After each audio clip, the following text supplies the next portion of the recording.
how to enable dark mode in the CoinGecko app.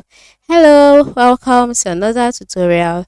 In today's video, you will learn how you can enable dark mode in the CoinGecko app.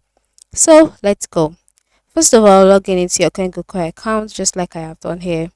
And once you're logged in on the CoinGecko app, you can see different tabs like cryptocurrency, categories, NFT, exchanges, etc.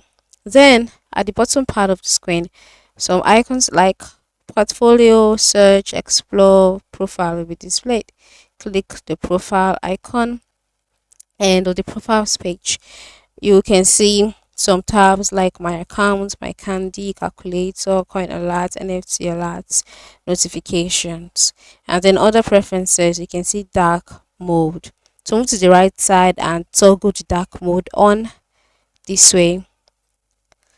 Alright, and as you can see, it has changed. So all you need to do is to click it once and it would change. There is also the color blind mode if that's what you prefer. And that is it. This is how to enable dark mode in the CoinGecko app. To turn off the dark mode, toggle it again and you're back to your light mode.